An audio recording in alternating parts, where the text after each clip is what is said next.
Olá, turma, tudo bom com vocês? Hoje a nossa aula será falando a respeito de fontes e conhecimento em história, tá certo? Eu quero que vocês abram o livrozinho de vocês na página 23, tá certo? Porque nossa aula será referente ao capítulo 2. Embora lá atrás, no nosso segundo momento de história, na nossa aula de história, eu já tenha falado a respeito do que é história, da sua importância, tenha falado a respeito do papel do historiador, as fontes históricas escritas e não escritas. Nós, na nossa aula de hoje, certo? Nós vamos voltar a esse assunto, tá bom? Tá certo? Só que daquela forma que como eu falei, expliquei, foi de uma forma bem ampla no que diz respeito à história, tá certo? Agora a gente vai destrinchar, ou seja, vamos agora parte por parte, tá bom? Tá certo? Vamos lá. Vocês estão analisando essa imagem? Vamos analisar essa imagem bem direitinho do livro de vocês, da página 23.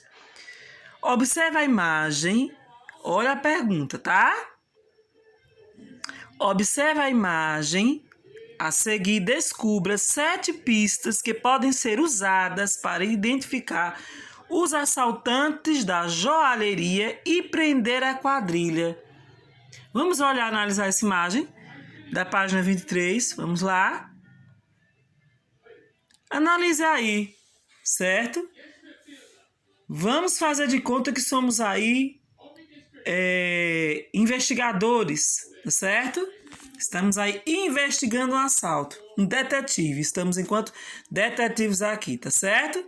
Vamos analisar aqui as pistas que os assaltantes deixaram para que o detetive possa chegar até o assaltante. Vamos analisar as pistas. Que pistas serão sido essas? Olha o detetive analisando. Vocês estão vendo que uma delas está bem clara, que é, olha, uma delas a gente já vai ver de cara, que é o buraco, tá vendo? Uma das, né?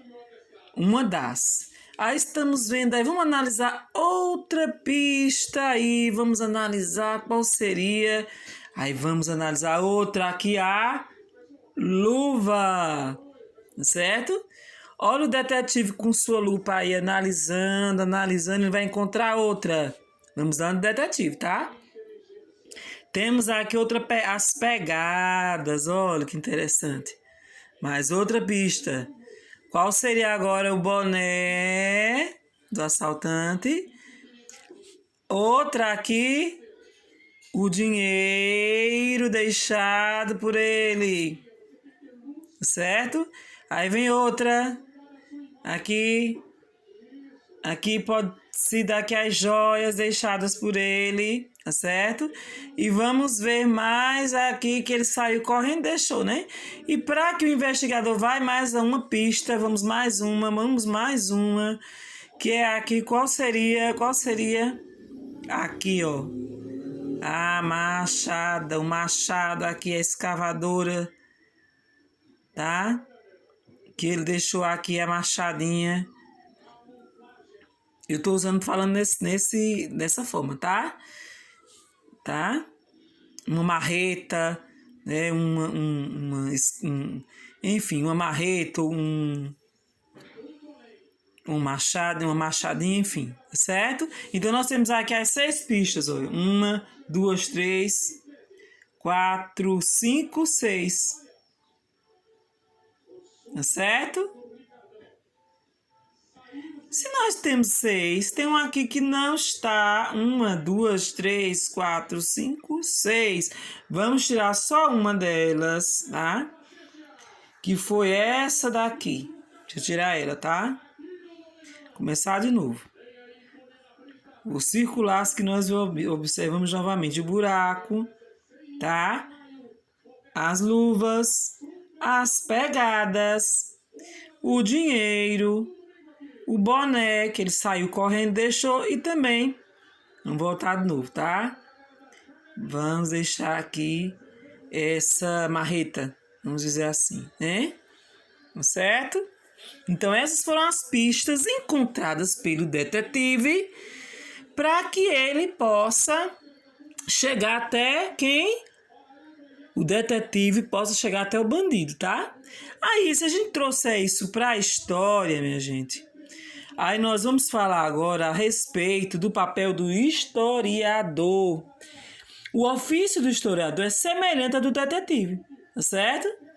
Após investigar os fatos ocorridos a partir dos vestígios deixados pelos seres humanos em sua passagem pela Terra. Então, assim, o historiador ele vai se ater aos vestígios deixados pelo homem. Que vestígios são esses, professor? As fontes escritas e não escritas. Então, vai ser através delas que ele vai chegar, né, até os fatos que foram deixados pelos homens através do tempo, tá certo?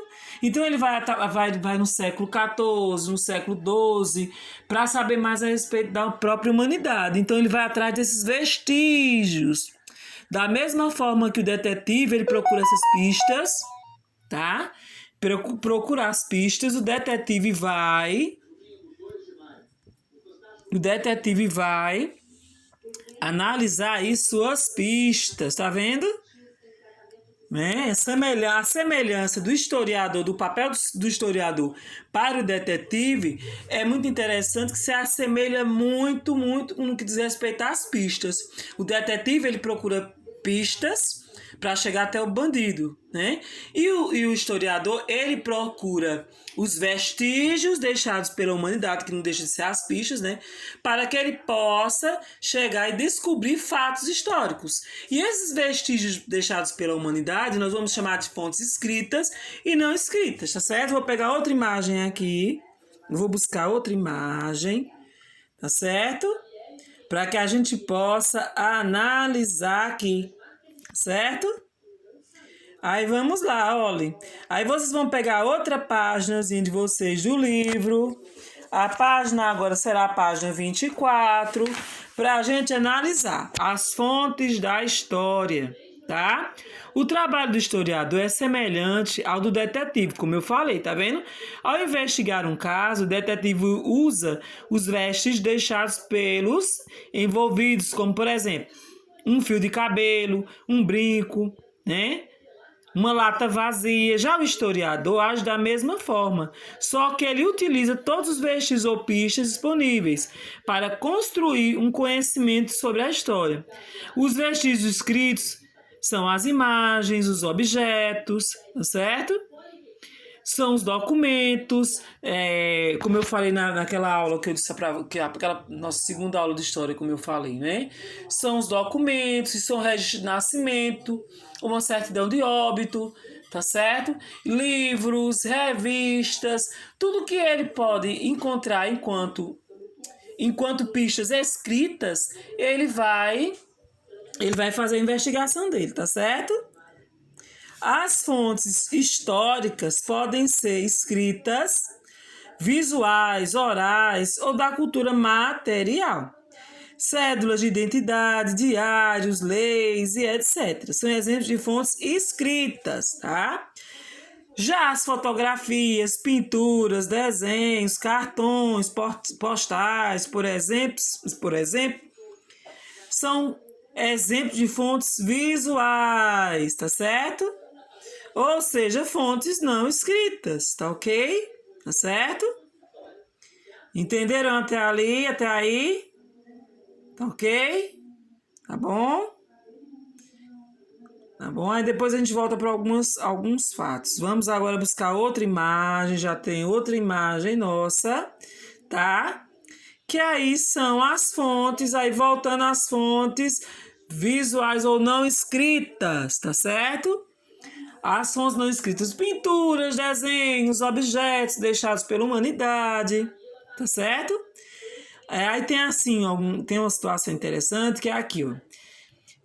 Cantigas, lendas, entrevistas são exemplos de fontes orais nas sociedades que não usam a escrita e quase sempre pelos mais velhos que os mais novos. Lógico, né? Ficam sabendo da história de seu povo. Então, tem exemplos orais também de fontes não escritas. São aquelas que os nossos antepassados, nossos avós, bisavós, tataravós, né? Ficam passando de geração para geração, que são aquelas histórias orais, né? Aquelas entrevistas orais. São fatos que eles vão nos passando, né? Contando as suas histórias, aquelas cantigas de roda, tá certo? Que não existem mais, existiam lá atrás, no tempo dos nossos avós, bisavós, aquelas histórias, aquelas que eles contavam, tá certo? Sobre até fatos, quando a gente fala de fatos locais da nossa cidade mesmo, quando a gente investiga, né?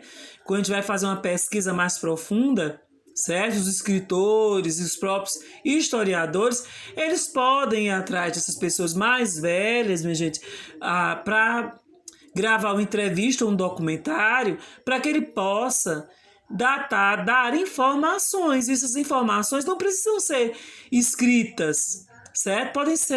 Podem ser faladas verbalmente através das entrevistas, entenderam? Tá certo? Então aí nós chamamos a atenção das fontes não escritas, tá certo? As lembranças dos mais velhos são, portanto, uma fonte para o conhecimento da história.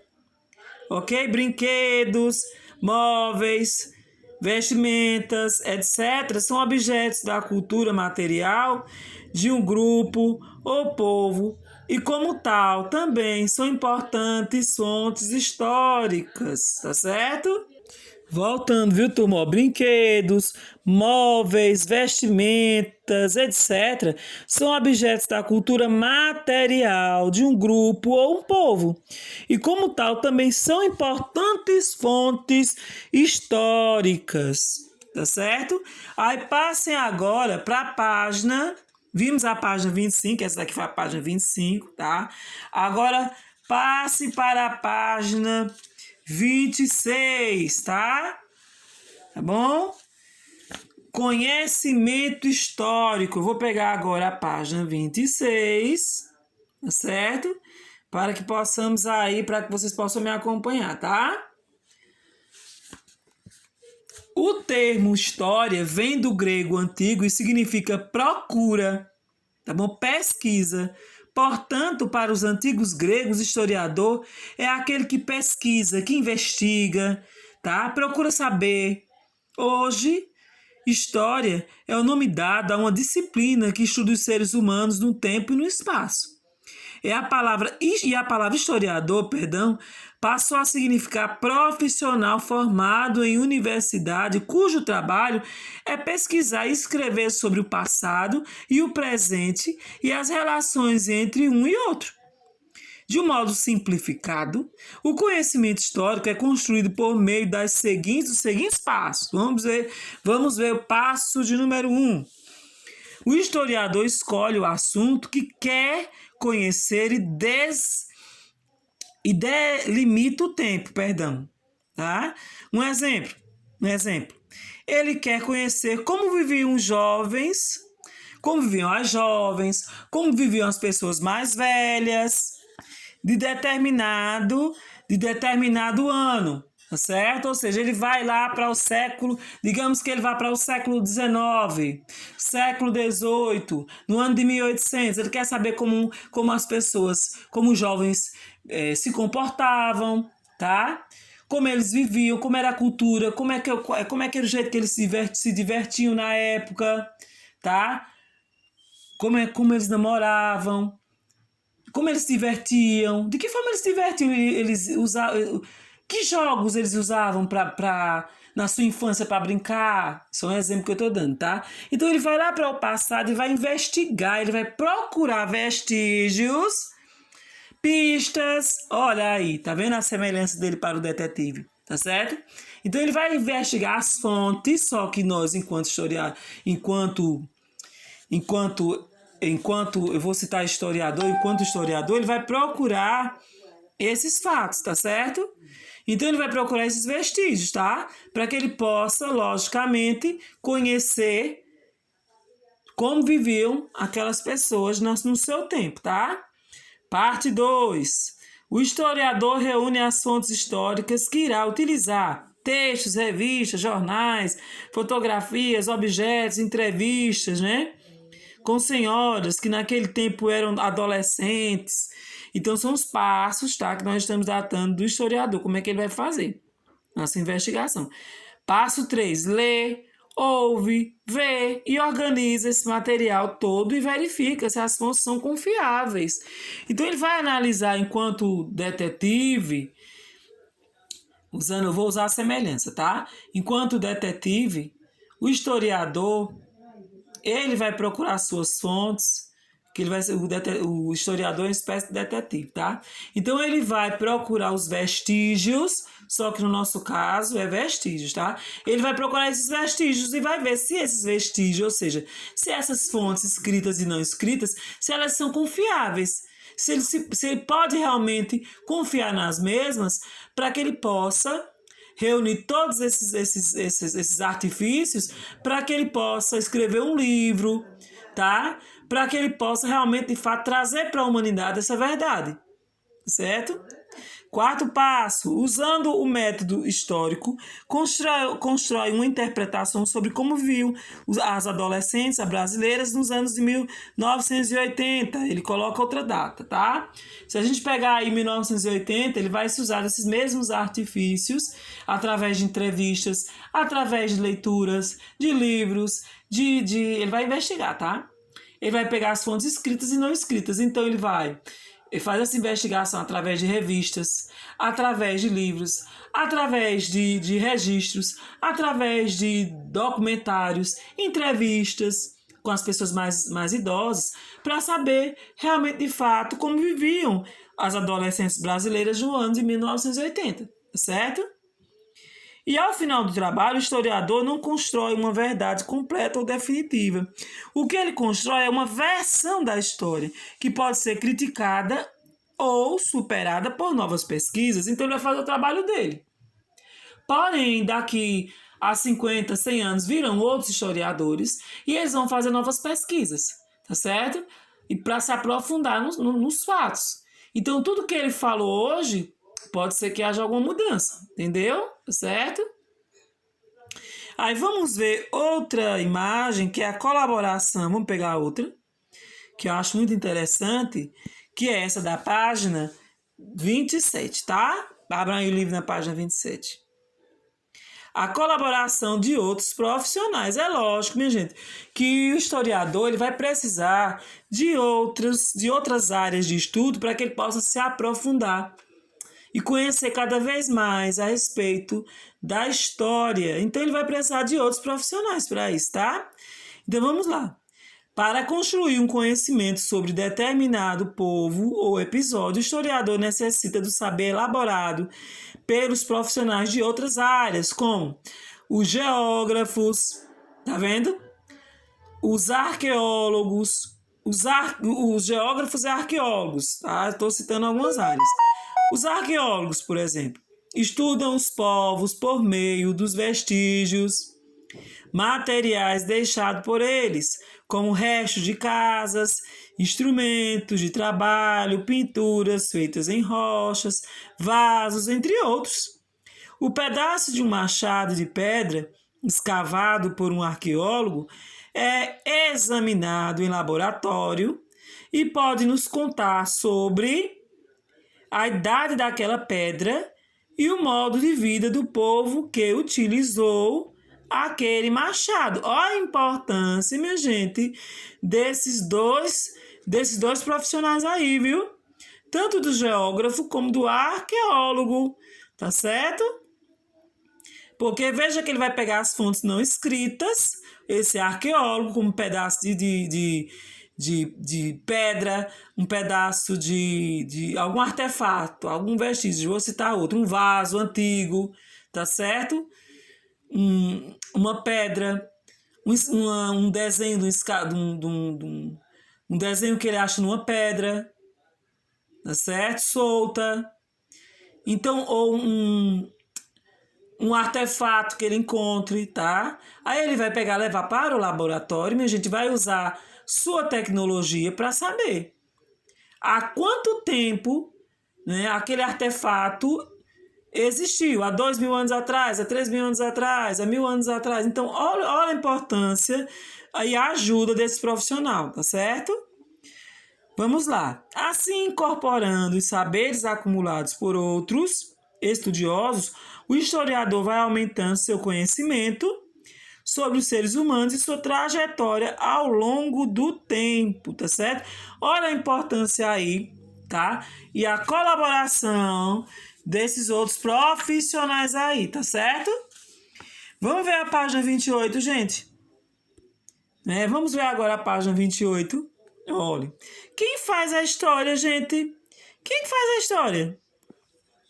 Eu vou recapitular algo que a gente já falou lá no passado, mas como nós não tínhamos utilizado o livro didático, ainda estamos agora utilizando, quer dizer, desde semana passada que a gente está utilizando o mesmo, né? Mas no começo das nossas aulas a gente estava usando só os textos de apoio, tá certo?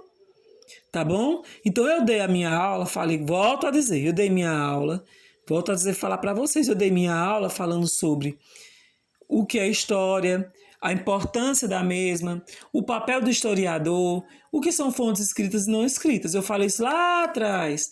Mas como nós, estamos aí nos aprofundando nesses dois temas, que foi o tempo e a história, tá? Que foi o capítulo 1 do livro. E o capítulo 2, que é falando sobre história, o papel do historiador e fontes escritas e não escritas, tá certo? Aí nós estamos nos aprofundando mais ainda, tá certo? E acompanhando o nosso conteúdo didático, tá ok? Vamos lá. Agora, quem faz a história, gente? Vamos analisar direitinho.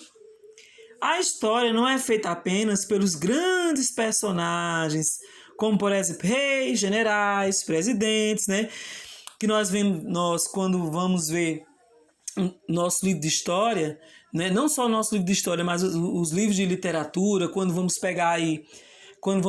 ver algum filme, né?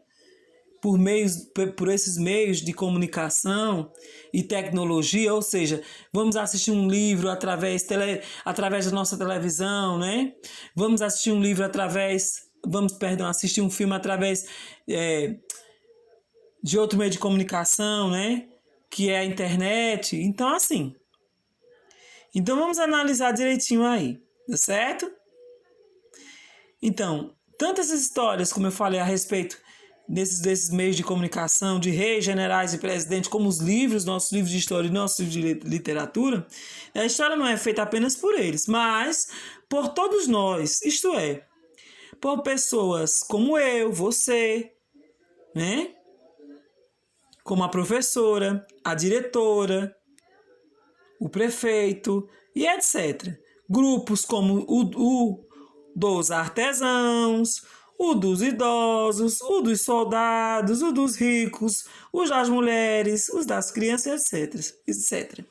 Instituições sociais como a igreja, a Câmara dos Deputados, o Exército, etc. Assim, pode-se dizer que